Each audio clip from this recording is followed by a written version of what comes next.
భ్రాంతులను కలిగించడం. ఇలా చేస్తే మీకు విషయం నుండి పరావర్తనం చెందవలసి ఉంటుంది. బయటకు పోతాం, మనం వెళ్ళిపోతాం. అందుకని ప్యాకింగ్లన్నీ తీసేయాలి. తీసేసి ఉన్నది ఉన్నట్టుగా విషయం ఇది అని చెప్పాలి. దానికి కొన్ని ఆపాదిస్తే ఎట్లాగా? ఆపాదించేటప్పటికి సర్వభూతస్థం ఆత్మానం అని తెలుసుకోరు ఎవరైనా. సర్వభూతస్థం ఆత్మానం తెలుసుకోరు. కాల, దేశ, కర్మ, సాధన ఇవన్నీ తెలుసుకుంటారు. తెలుసుకొని భయం చెందుకొని ఉంటారు. అందుకనే మీకు ఆ జనాల మీద, చెప్పే వాళ్ళ మీద, ఎందుకంటే అదంతా మూఢభక్తి. అదొక రకమైనటువంటిది అనమాట, కండిషన్ అనమాట. ఎందుకంటే ఆయన దగ్గర ఏదో ఉంది ఏదో ఉంది ఏదో ఉంది అనుకోవడమే కానీ చెప్పింది ఏంటి పెట్టింది ఏమీ లేవుండదు. మహర్షులు వాళ్ళందరూ అలా చేసేవాళ్ళు కాదన్నమాట. ఉన్నదన్నట్టుగా చక్కగా వివరించి చెప్పేవాడు. ఆ దృష్టిని నువ్వు అవలంబించు అర్జున.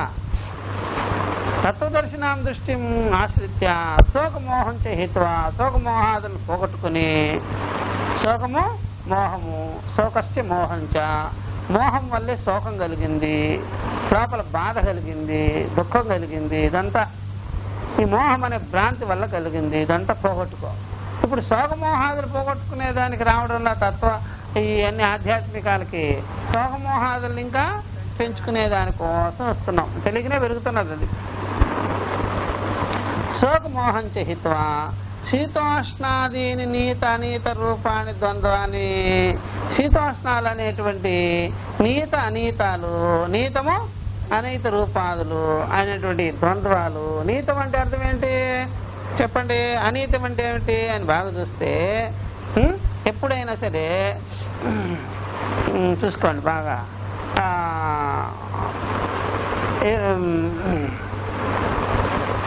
ఇప్పుడు మనం ముందు చెప్పుకున్నాం కదా శీతము. ఇప్పుడు శీతోష్ణాలు అనుకున్నాం. శీతోష్ణాదులు కాలధర్మాన పరంగా వచ్చేది. కాలాన్ని బట్టి వస్తుంది. కాలము కాలధర్మానికి లోబడే ఉంటుంది. ఎవరు? శీతోష్ణాలు, టైం అనమాట. శీతము కానీ ఉష్ణం కానీ, శీతము కానీ ఉష్ణం కానీ. కానీ ఈజ్ ఈక్వల్ టు శీత ఉష్ణాలపై ఉండేటువంటి మనకి భావన ఉన్నాయి, ఆ బాధలు, అవి మాత్రం శీతోష్ణాలు అంటే విషయాలు.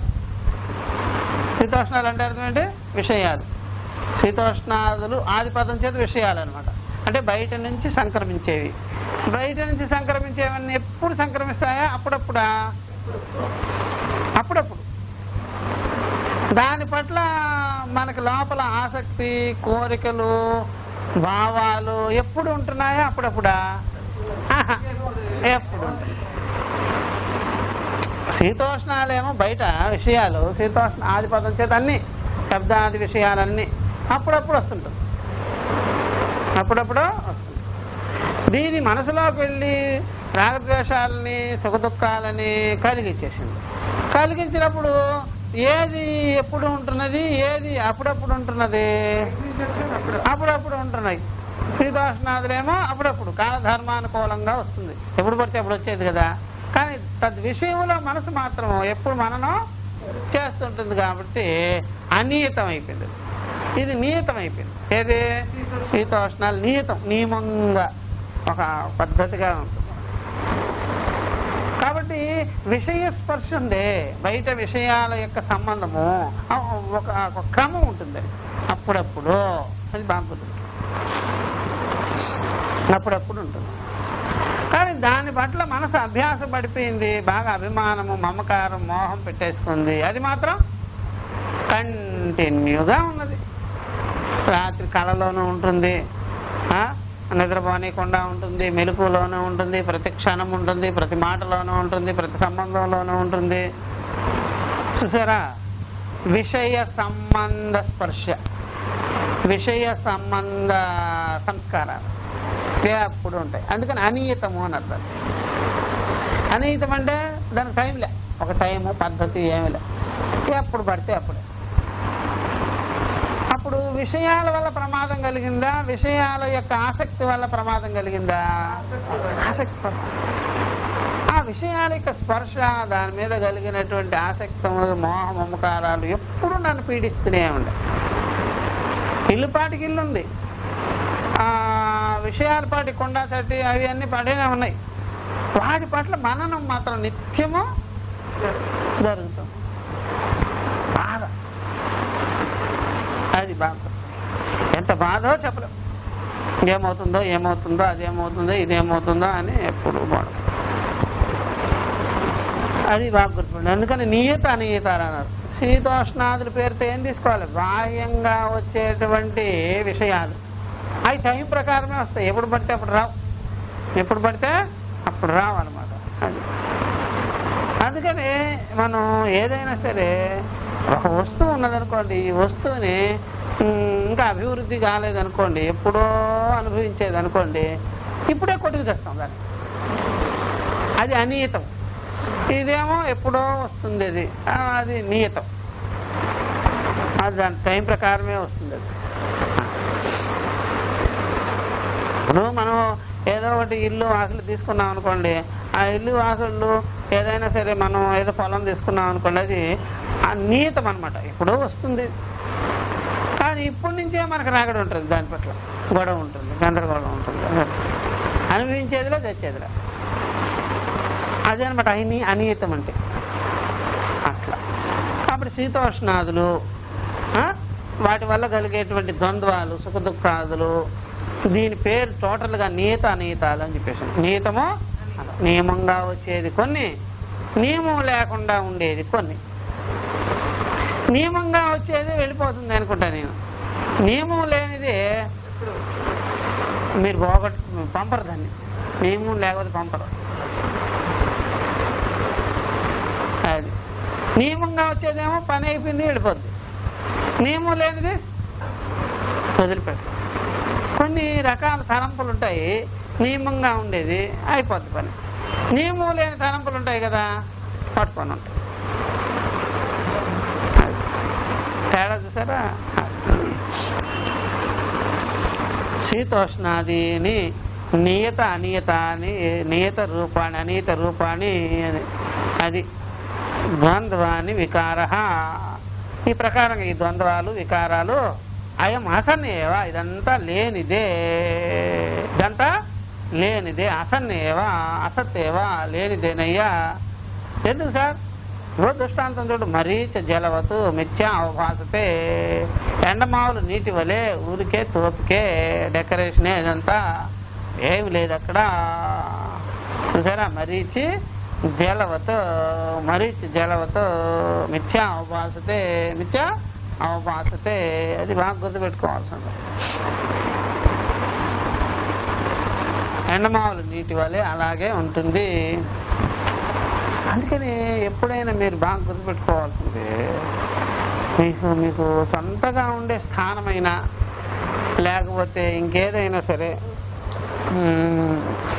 వచ్చిపోయేటువంటి విషయంగా, ఏది అద్దెకి కానీ ఏది కానీ ఏదైనా ఉంటాయి అవి కానీ, దీంట్లో రెండింటిలో ప్రమాదం ఏంటంటే సొంతంగా ఉండేదే ప్రమాదంగా ఉంటుంది. సొంతంగా ఉండేదే అనీతం కదా, అది అనీతం కదా. నీతంగా ఉండేదైతే వస్తూ ఉంటుంది, పోతుంటుంది, పట్టుకుంటూ ఉంటాం, వదిలేస్తుంటాం. అట్లా ఈ అనీతంగా ఉండే విషయం ఉంది చూసారా, అదేమవుతుందంటే ఎప్పుడు చూసినా ఏదో ఒక రకం మనకి బట్టనగా అనిపిస్తుంది. నిత్య సంబంధం, దేహంతో కానీ, వస్తువులతో కానీ, భార్య బిడ్డలతో కానీ, వస్తు వాహనాలతో కానీ, ఇప్పుడు నిత్య సంబంధం అయితే నిత్య సంబంధం పోదుగా, దానికి అట్లా పోయేది ఏముండదు. అనిత్యమైతే వెళ్ళిపోతుంది. అందుకని ఎప్పుడైనా పని పిల్లని పని చేసి వెళ్ళిపోయా అంటే దాంట్లో చింత ఉండదు. నువ్వు ఇంట్లో ఉండి పని చేసుకుంటూ ఉండు, తింటూ ఉండు అంటే దానికి ఏదో పని చెప్పాలని మనకే అనిపిస్తుంటుంది, ఒకదాని తర్వాత ఒకటి. అట్లా కూర్చుంది అనుకోండి, చూసేసి మనం అలా కూర్చున్నావేంటి, ఆ పని చేయవు, మళ్ళీ ఆ పని చేసి మళ్ళీ వచ్చి కూర్చుంది అనుకోండి, మళ్ళీ కూర్చున్నావేంటి, ఆ పని చేసి తర్వాత దానికి ఏం చెప్పాలి అని ఆలోచన చేస్తూ ఉంటాం. ఏం చెప్పాలి. ఆ టైపే మన మనసును కూడా పని మనిషిగా చేసుకుంటే దానికి కూడా కూర్చొనివ్వు. ఏంది మాటలు కూడా. ఈ తర్వాత ఇప్పుడు ఏం ఆలోచన చేయాలి, ఇప్పుడు ఏం ఆలోచన చేయాలి, ఇప్పుడు ఏం చేయాలి, ఆ పనిలో ఎంత విసుక్కుంటుందో ఇది ఏమిరా బాబు చంపుకుతుంటుంది నన్ను. ఏంది కూర్చోలేదు, నిలవలేదు, క్షణం కూడా టీవీ చూడలేకపోతున్నాను, మాటికి లేపి అది అంటుంది ఇది అంటుంది అన్నట్టుగా ఈ మనసుకు కూడా భలే విసుకొచ్చేస్తుంది. ఏమని క్షణకాలం కూడా అలా కూర్చొనేది ఏంటి అని రాగద్వేష చిత్తం పెట్టేసుకుంటుంది. ఆ మనసుకు ఏదో ఒకటి చెప్తుంటే పని, అది చెయ్యి ఇది చెయ్యి, అలా ఉండు ఇలా ఉండు, అలా చెయ్యి ఇలా చెయ్యి అని చెప్తుంటే దానికి చిరాకు వచ్చేసేసి రాగద్వేషాలు పెట్టేసుకుంటుంది. సరే, రాగద్వేషాలు పెట్టుకునేటప్పటికి ఏకపక్ష వాదన అనమాట. అప్పుడు అశాంతి అయిపోతుంది. అందుకని ఎప్పుడు చూసినా సరే వచ్చిపోయేటట్టుగా ఉండాలి, కానీ దాని లక్షణాలు అలాగా పర్మనెంట్ చేసుకునేటట్టుగా ఉంటేనే వినకూడదు. ఏ పనైనా సరే ఇది అయింది వదిలేసాం అట్లా. తత్వం అలా ఉండదు, ఇది స్వరూప లక్షణం కదా, ఇది పని కాదు, నిర్ధారణ నిజం. ఈ గుట్టంతా ఇదే కదా చెప్పింది, మనసు గుట్టు, జన్మలు కర్మలు ఏమిటో అన్నీ ఇదే కదా చెప్పేసేది. దీంట్లో అట్లాంటివి ఏమి ఉండదు. ఏదైనా పెట్టుకున్న పని వస్తూ ఉండాలి, పోతూ ఉండాలి, వస్తూ ఉండాలి, పర్మనెంట్గా ఉండకూడదు. మరి ఇలాగ వస్తూ పోతూ ఉంటేనే పద్ధతిగా ఉంటుందంటే పర్మనెంట్గా మాలేసుకొని కూర్చోవడం, మెళ్ళలో చేసుకుంటూ ఉండడం, పర్మనెంట్గా ధ్యానం అంటాం, పర్మనెంట్గా స్మరణం అంటాం, ఎంత బర్డనో చూడండి. అది బర్డనా కదా, బర్డన్గానే ఉంటుంది. ఎందుకంటే మనసు అప్పుడప్పుడు కామ్ అయిపోతుంటే మళ్ళీ దాన్ని తట్టి చెప్పడం, మరిచుకో అప్పుడు నేను తమ్ముతున్నానండి స్మరణ అని. అందుకని జన్మాలు పట్టుకో, జన్మాలు ఎత్తుకో, జన్మాలు చేయి అని చెప్పడం, ఆ పని చేయడం ఈ పని చేయడం అంటే విసుకొచ్చేస్తుంది. అందువల్ల నియత రూపమే బెటర్ అయ్యా. అనీత రూపంగా ఉండడం, టైం లేకుండా ఉండడం, పద్ధతి లేకుండా ఉండడం, ఎప్పుడు పడితే అప్పుడైతే విసుగ్గానే ఉంటుంది. ఎప్పుడు పడితే అప్పుడు ఉండకూడదు. ఎవరికి ఆ రకమైన సంబంధం వ్యవహార సంబంధం ఉండకూడదు, విసుకొచ్చేస్తుంది. అందుకని ఈ రెండింటిలో బాధపడుతుంది అనమాట మనసు.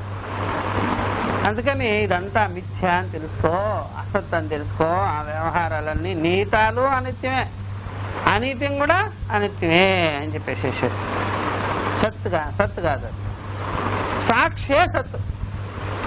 అది ఈ రెండింటికి అది ఎప్పుడు చూస్తుంది. రెండింటికి మరీచి జలవత్తు మిథ్యా అవభాసతే ఇది మనసు నిశ్చిత్య తిదీక్షస్వ ఇది అభిప్రాయ. ఇలాగ మనసులో నిశ్చయభావాన్ని కలిగించుకో. మనసు అంటే మామూలు మనసు కాదు, ఇది మంచి వివేకం చేసిన మనసు. వివేకం చేసిన మనసుకి నిశ్చయం వచ్చేస్తుంది, అదే నీకు రిజల్ట్. అది కలిగించుకోగానే నువ్వు మనసుకి ఓర్పునిచ్చేస్తావు. దేహేంద్రియాలు ఓర్పు అది వేరు, మనసుకే ఓర్పు ఇవ్వడం ఒకటి వేరు. దేహేంద్రియాలకు ఓర్పునిచ్చామనుకోండి మాటికి ఇచ్చుకుంటూ ఉండాలి. దేహేంద్రియాలు ఓర్పు అంటే మాటికి ఇవ్వాలి. ఒక పిల్ల ఉందనుకోండి, బహో అంటే ఇలా లాగడం, మళ్ళీ అనకుండా ఉంటుందా, మళ్ళీ బలుబో ఉంటుంది. కానీ మనసుకి ఇచ్చిన ఓర్పు ఉంది, పర్మనెంట్. చూసారా, దానికి రెన్యూలు గిన్నెలు అక్కర్లేదు, రెన్యూలు చేసే పనే లేదు. ఈ ఓర్పు ఒక్కసారి, అది వివేక నిశ్చయం అంటాం. ఇంకా దేనికైనా సరే రెన్యూలు చేస్తూ ఉండాలి, మాట టచ్లో ఉండాలి. ఇక మనసుకి ఇచ్చేసాము ఒకసారి, యథార్థం చెప్పేసినాము, యథార్థం దానికి తెలిసిపోయింది, నిశ్చయానికి వచ్చేసేసింది అంటే అయిపోయింది. ఇంకా పర్మనెంట్ పరిష్కారం అది. మనసు నిశ్చిత్య తితిక్షస్వ, మనసులో ఈ నిశ్చయ భావాన్ని పొంది నువ్వు సహనంగా ఉండము. వీటి పట్ల మంచి వివేకం కలిగి నువ్వు మెలుగు అని చెప్పేసినావు. ఇవి వస్తుంటాయి పోతుంటాయిలే, ఇది మాత్రం సత్ అని మాత్రం నువ్వు అనుకోలేవు ఎప్పటికీ, ఇదంతా కూడా సత్తే అని తెలుసుకొని ఉంటావు. జనాలైతే దీనికి విపరీతం, వచ్చిపోయే వాటిని ఏమని తెలుసుకున్నారు వాళ్ళు, సత్ అని తెలుసుకున్నారు. అందుకని ఏమైపోతున్నారు వాళ్ళు, చాలా ఇబ్బంది పడిపోతారు, చాలా నష్టానికి గురవుతారు. శీతోష్ణాల వల్ల, సుఖదుఖాల వల్ల ఏమైపోతారో వాళ్ళకే తెలియదు. వాళ్ళదంతా గాల్లో పెట్టిన దీపం. వాళ్ళు సముద్రంలో కెరటాల్లో చిక్కిన జీవితాలు, తుఫాన్లో చిక్కిన జీవితాలు ఇంకేమైపోతారో వాడికే తెలియదు అనమాట. ఎట్లా తీసుకెళ్తుందో సంసారాన్ని వాళ్ళ మైండ్ వాడికే తెలియదు. వాళ్ళ ప్రమాదం అంతా మైండ్తోనే ఉంది. సంసారాలకి ఎవరి వల్ల వినాశం ఉంది అని చూస్తే వాళ్ళ మనసు వాడి చేస్తారు. దానికి నిశ్చయం లేదు కదా. నిశ్చయం చేసుకోకపోవడం బట్టి సరైన అవగాహన లేకపోతే ఆ శీతోష్ణాదుల యొక్క వలయాల్లో చిక్కుకొని, మనుషులు సుఖ దుఃఖాది వలయాల్లో చిక్కుకొని సర్వనాశనం. అంతే, బయటపడాలి జనాలు. అందువల్ల దెయ్యుళ్ళు, దెయ్యాలు, మొక్కులు, గిక్కులు కాదు. ముందు ఇది చూసుకో. ద్వంద్వాలే మనకిప్పుడు. ఎప్పుడు కూడా నిత్యార్చన చేయండి, నిత్య హోమాలు చేయండి, నిత్య ఉపాసనలు చేయండి, నిత్య ధ్యానాలు చేయండి. ద్వంద్వాల విషయంలో ఆ ప్రయత్నాలు చేయండి. అంతేగాని బయట కాదు. ఇక్కడ ప్రేరణే అక్కడ. అప్పుడు ద్వంద్వాల విషయంలో నిత్యం నమాజ్ చేసుకోండి, నిత్యం ప్రార్థన చేసుకోండి. ఏమిట్రా అని మంచి సద్గతన లభిస్తుంది. ఆ ద్వంద్వ నివృత్తికి మంచి ఉపాయం అన్న లభిస్తుంది. ద్వంద్వాల విషయంలో మనం ఏమి అలాగా తెలుసుకోకుండా దాని మీద మనం దృష్టి పెట్టకుండా ఏమేమో చేస్తే మాత్రం రాకుండా. ఇప్పుడు చెప్తున్నారు ఆత్మ విషయం. అందుకని నేను అన్ని చెప్పాను కదా. కాబట్టి సత్తు అసత్తులు చెప్పాను కదా. కాబట్టి శీతోష్ణాదులన్నీ అసత్ విషయాలని చెప్పాను కదా. కాబట్టి ఆత్మ ఒక్కటే సత్ అని చెప్పాను కదా. ఆ సత్ జ్ఞానం తెలుసుకున్నటువంటి వాళ్ళు బ్రహ్మవేత్తలు అన్నాను కదా. ఇప్పుడు ఇట్టి ఆత్మజ్ఞానము అవినాశి తత్వమైంది, మిగిలినవన్నీ వినాశములే అని ఈ యొక్క 17వ శ్లోకం చెప్తున్నారు. ఒకసారి చెప్పేసి నెక్స్ట్ క్లాస్లో మనం చెప్పుకుంటాం. కిం పునః తద్ యత్ సత్ ఏవ సర్వదా ఏవ అస్తి ఇది ఉచ్యతే. అయితే మరే నిస్సందేహంగా ఉన్నదన్నట్టుగా సత్ అనేటువంటిది సదా ఏవ, సత్ ఎల్లప్పుడూ ఉంటుంది, సర్వదా. చూసారా, తద్ యత్ సద్ ఏవ సర్వదా ఏవ, ఎప్పుడు ఉండేది ఏమిటే సత్తే. ఎప్పుడు ఉండేది సత్తే. సద్స్వరూపమే ఎప్పుడు ఉంటుందయ్యా. ఎప్పుడదే ఉండేది, అదే కలిగించుకోవాలి. ఎప్పుడైనా సరే మీరు అదే కోరుకుంటుంటారు. వ్యవహారాల్లో కూడా ఏమండి, ఎప్పుడు ఒకే రకంగా ఉండేది, ఎప్పుడు మంచి వస్తువు, దాని పట్ల ఏ రకమైన రిపేరీలు రాకూడదు, పర్మనెంట్గా ఉండాలి, అలాంటివే అడుగుతుంటారు కదా. ఉంటుంది లోపల. ఏదైనా మీరు మందు ఇచ్చినా, ఆపరేషన్లు చేసినా అట్లాగే ఉండాలండి, ఇంకా దానిలో మార్పులు ఏం రాకూడదు అని అనుకుంటారు కదా.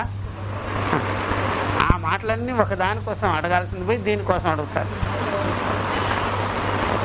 అందువల్ల ఈ యొక్క జ్ఞానం ఒక్కడే సత్యం, మిగిలినవేమి సత్యంగానే ఆ జ్ఞానంతో ఇవన్నీ కూడా పక్కాగా అయిపోతుంది, తెలిసిపోతుంది. చెప్తున్నారు, అవినాశితు తద్విద్ధి ఏన సర్వమిదం తతం వినాశమవ్యయస్యాస్య న కశ్చిత్ కర్తుమర్హతే. అవినాశితు తద్విద్ధి ఏన సర్వమిదం తతం వినాశమవ్యయస్యాస్య కశ్చిత్ కర్తుమర్హతే. అవినాశితు తద్విద్ధి అయ్యా, తత్ విద్ధి తూ శబ్దం చేత. వినాశాన్ని కాదు నువ్వు తెలుసుకోవాల్సింది. తూ శబ్దం ఉంది కదా, తూ అనేది వినాశాన్ని కాదు, అవినాశి అని తెలుసు. వినాశం దాని పట్ల నువ్వు ఏం దృష్టి సారించు. సత్వ అసత్తుల వివేకం చేశాం కదా, అవినాశి అని తెలుసుకో. తద్విద్ధి ఏన సర్వం ఇదం తత్వం. దానివల్లనే అవినాశి అయినటువంటి పరమాత్మ, మన స్వరూపాత్మ, దానివల్లనే ఇదం తతం సర్వం. ఇదంతా వ్యాప్తం, ఇదంతా వ్యాప్తంగా ఉంది. తతం అంటే వ్యాప్తం అనమాట. సర్వం ఇదం వ్యాప్తం, ఇదంతా వ్యాపించుకొని ఉన్నది అవినాశి స్వరూపం వల్లనే. వినాశం ఏం వ్యాపించుకునేది దాని ముఖం. అవినాశి అయినటువంటి ఆత్మస్వరూపం వల్లనే, చైతన్య స్వరూపం వల్లనే సమస్త జగత్ అంతా వ్యాపించుకోను అన్నారు. అంతే కదా మరి. ఆ చైతన్య స్వరూపమే జ్ఞానమాత్రంగా ఇవన్నీ కల్పించి ఈ నామరూపాలని మొత్తం కలిపి పరిచేసింది ఎవరా? చైతన్యమే, చిత్ స్వరూపమే. జడాలేం అలాగా చేయవు కదా. అలా తెలుసుకో. వినాశం అవ్యయస్య అస్య న కశ్చిత్ కర్తుమర్హతి. అయ్యా, అవ్యయమైనటువంటి స్వరూపాన్ని వినాశము ఎవరు చేయలేరు, ఎవరి వల్ల కాదు. అవ్యయమైనటువంటి ఈ యొక్క స్వరూపాన్ని, ఈ తత్వాన్ని ఎవ్వరు కూడా వినాశం, సర్వనాశనం ఎవ్వరు కూడా చేయలేరు. నా కశ్చిత్, ఎవరి ద్వారా, ఎవరి వల్ల అవదు.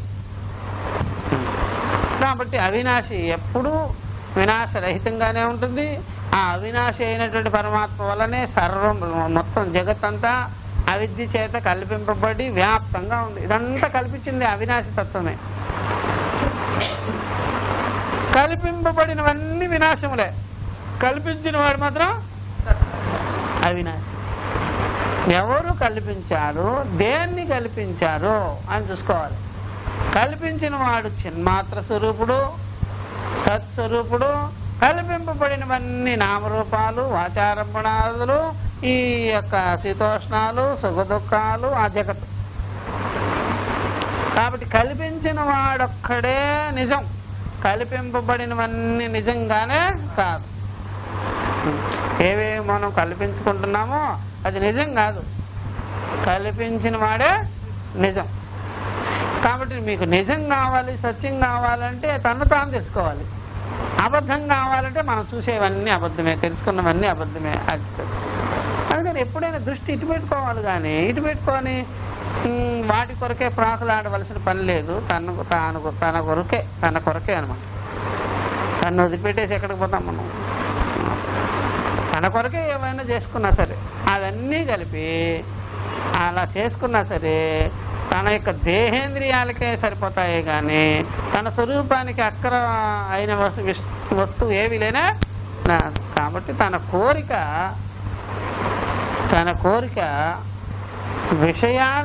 విషయాలతో కూడుకున్నదే, కానీ తన కోరిక తనకు పనికిరాదు. సరే, ఎలా ఉందో? తన కోరిక తనకి పనికిరాదు, తనకు పనికిరాదు. అది తన కోరికే. ఏం సారలాగా తన కోరిక విషయాలతో ఉంది, తాను విషయాలతో ఉన్నవాడు కాదు కదా, అందుకు పనికిరాదు. తన కోరిక అన్యమైన వాటికే పనిచేస్తుంది, అనాత్మ విషయాలకి పనిచేస్తుంది. అందువల్ల కోరేవాడు, కోరబడేటువంటి విషయాలు వేరుగా ఉంది. కోరేవాడు, కోరబడే విషయాలు, కోరికలు వేరైనవి, అనాత్మ విషయాలన్నీ. అందువల్ల ఆ కోరేవాడు ఇవన్నీ పరిచేశాడు జగత్తునని. కానీ ఇది వినాశము, ఆయన మాత్రం అవినాశి. ఈ శీతోష్ణాలు, సుఖ దుఃఖాలతో సముదాయం ఇదంతా. కోరేవాడు మాత్రం అవినాశిగా ఉన్నాడు, కోరుతూ ఉన్నాడు. ఆ కోరే విషయాలు ఏవి కూడా తనకి సంబంధం లేవు అని చెప్పేసింది. దీనికి భాష్యం మనం చెప్పుకోవాల్సిన మంచి శ్లోకం ఇది. నెక్స్ట్ క్లాస్లో మనం చెప్పుకోవాలి. ఓం సహనావతు సహనో భునక్తు సహ వీర్యం కరవావహై తేజస్వినావదీతమస్తు మా విద్విషావహై. ఓం శాంతి శాంతి శాంతి. హరి ఓం. శ్రీ గురుభ్యో నమః. హరి ఓం. తత్సత్. రెండవ అధ్యాయము. నాసతో విద్యతే భావ అయిన తర్వాత అవినాశి అయినటువంటి ఆత్మస్వరూపాన్ని వాళ్ళు వ్యాఖ్యానం చేస్తున్నారు. కాబట్టి ఈ అవినాశి అయినటువంటి ఈ యొక్క చైతన్య స్వరూపమే, అదొక్కటే సదసద్ విలక్షణం. అదొక్కటే సదసద్ విలక్షణమైనది. సదసద్ విలక్షణం. ఈ సదసద్ విలక్షణము అనగానే ఈ సత్తు అసత్తు అనే బుద్ధి ఆ సత్తును గురించి తెలుసుకున్నదనమాట. సత్తు ఒకటే ఉన్నది. కాబట్టి ఆ బుద్ధి ఏ జ్ఞానం అయితే సద్జ్ఞానాన్ని కలిగించిందో ఆ జ్ఞానానికి ఆ స్వరూపం విలక్షణమే. మళ్ళా ఇంక బుద్ధిలో 2 రకాలైనటువంటి ధర్మాలు ఉంటాయి అని కదా, సత్తు అసత్తుల్ని వేరు చేస్తుంది. ఎందుకని ప్రమాణము అక్కడ ఉంది, ఆ యొక్క బుద్ధి ఎందు ప్రమాణ బుద్ధి ఉంది. ప్రమాణ బుద్ధిని కలిగించుకొని బుద్ధి విచారం చేసేటప్పటికి దానికి సత్తు ఏమిటి అసత్తు ఏమిటి అని తెలిసేటప్పటికి వివేకం కలిగింది. కాబట్టి ఆ జ్ఞానానికి అది స్వరూపంగా సాక్షిగా ఉన్నది. ఎవరు? బుద్ధి కాదు, ఆ జ్ఞానానికి స్వరూపంగా సాక్షిగా ఉన్నది ఎవరు అంటే అవినాశి ఆత్మ. అవినాశి ఆత్మ సాక్షిగా ఉంది. అది ఇక్కడ గమనించవచ్చు. కాబట్టి ఆ ఆత్మ యొక్క సత్తా మాత్రం చేతనే, ఆ చైతన్య సత్తా మాత్రం చేతనే ఇదంతా వ్యాప్తమై ఉన్నది. అదే లేకపోయినట్లయితే బుద్ధి ఈ విధంగా కల్పించేదానికి వీళ్ళేనే ఏం కల్పించదని. కాబట్టి బుద్ధి ఈ రకంగా అవిద్యతో ఆరోపణ చేసుకొని ఇవన్నీ కల్పించింది అడిగితే ఏం పెట్టుకొని కల్పించాలి? సద్భావన ఒకటి ఉండాలి కదా. కాబట్టి ఆ బుద్ధిలో సద్భావన ఉండి కల్పించాలి. సద్భావన ఉండే కల్పిస్తారు. కాబట్టి సత్తుల గురించి ఏరిగి ఉండాలి. అది ఎవరు? ఆ బుద్ధి. సత్తుని పెట్టుకొని కల్పించటం వేరు, సత్తు అని తెలియకపోవడం వేరు. ఎందుకని అంటే కల్పించేటప్పుడు సత్తు ఆత్మగా ఉంది, తనకి సత్తాగా ఉంది, కల్పించేసేసింది. కల్పించినట్లయితే మరి ఏ సత్తా మాత్రం చేత నేను కల్పించాను అనేటువంటి స్పష్టత జ్ఞానం కూడా ఉండాలి కదా. అది లేదనమాట. జనాలకి తానుగా ఉండే చేస్తూ ఉన్న సరే వ్యవహారాలు తానేమిటి అనే జ్ఞానం లేకపోయేటప్పటికీ వాళ్ళకి ఆ రకమైనటువంటి సదసద్ జ్ఞానము లేనే లేదు. అప్పుడు వాళ్ళు ఏం చేశారు? సదసద్ జ్ఞానాన్ని కలిపేసుకున్నారు. ఒకదాని ధర్మాలో ఒకదాని మీద వేసుకున్నారు. మరి ఏదో ఒకటి ఉండాలి కదా మన దగ్గర. సదసద్ జ్ఞానము అనేది లేకపోతే ఏదో ఒకటి ఉండాలి కదా. అంటే సదసద్ తాదాత్మ భావం ఉంది వాళ్ళ. సదసద్దులో ఏముంది? తాదాత్మ భావం ఉంది. జనాలకి అదే ఆత్మానాత్మల యొక్క తాదాత్మ్య భావం వచ్చేసేది. కాబట్టి జడ చైతన్యముల యొక్క కలయికలాగా అయిపోయింది జనాల పరిస్థితి. కాబట్టి వాళ్ళల్లో ఉండేది జ్ఞానం కాదు, అజ్ఞానం ఉన్నది. వాళ్ళలో ఉండే జ్ఞానానికి కానీ వాళ్ళల్లో ఉండే అజ్ఞానానికి కానీ ఈ అవినాశ ఆత్మ మాత్రం విలక్షణంగానే ఉంది అనమాట. అది ఒకటి తెలుసుకోవాలి. అవినాశాత్మ విలక్షణంగానే ఉంది. ఆ అవినాశాత్మని సత్తా మాత్రంగా తీసుకొని ఇదంతా స్థావర జంగమాలు నామరూపాలు తతమై ఉన్నది, వ్యాప్తమై ఉన్నది అని చెప్పి వినాశం అవ్యయస్య అస్య. అయ్యా అవ్యయమైనటువంటి దాని యొక్క వినాశాన్ని ఎవరైనా సరే కోరలేరు, చెయ్యలేరు. నా కశ్చిత్ కర్తుమర్హతి, ఎవరు చేయలేరు. అదొకటి. ఎందుకంటే ఈ యొక్క మొత్తం స్థావర జంగమాలని మొత్తం కలిపి దీని సత్తా మాత్రం చేతనే కల్పించి ఉంటే దీని యొక్క అవినాశి తత్వాన్ని, అవ్యయ తత్వాన్ని, అవ్యయం అంటే వ్యయము గాని ఖర్చు లేని నాశనము లేని తత్వాన్ని ఎవరు వినాశం చెయ్యాలి అని అనుకుంటారు? ఎవరు చేయలేరు. అలాగా అనుకున్నా సరే ఉట్టిదే. అందుకని ఈ ప్రకారంగా సదసద్ జ్ఞానం కలిగించుకున్న తర్వాత సదసత్తులకి విలక్షణమైనటువంటి తత్వాన్ని మీరు తెలుసుకొని ఉండినట్లయితే అది ఎప్పటికీ ఏ రకమైనటువంటి వినాశం కానే కాదు. ఎందుకు అలా చెప్పామంటే సద్బుద్ధి అసద్బుద్ధి ఉన్నదనుకోండి, ఎప్పుడైనా అసద్బుద్ధి అనేటువంటిది ఎప్పుడైనా సరే ఉండదండి అనుకోండి. సద్బుద్ధి కూడా ఎప్పుడైనా సరే ఆరోపాలకు గురవుతుంది కదా అనుకుంటే అలా గురైనా సరే సత్తత్వం అనేటువంటిది పరమార్థ తత్వం మాత్రం ఎప్పుడు ఆ రకమైనటువంటి బుద్ధి తంత్రానికి లోబడి ప్రవర్తించదు అని చెప్పేదానికే అవ్యయమైనటువంటి ఈ తత్వాన్ని వినాశం చెయ్యాలని ఎవరు అనుకోలేరు. అది జరగని పని అని చెప్పేసినారు అన్నమాట. అందుకని ఎప్పుడైనా సరే బుద్ధిలో ఏదైనా దాచేస్తే, మనము బుద్ధిలో ఏదైనా తీసుకొచ్చి దాచామనుకోండి, అదేమి అంత సెక్యూరిటీ ఏం కాదు. అనుభవ నిశ్చయం కలిగించుకోని ఉండడం వేరు, బుద్ధిలో అలాగా దాచటం వేరు. ఎందుకని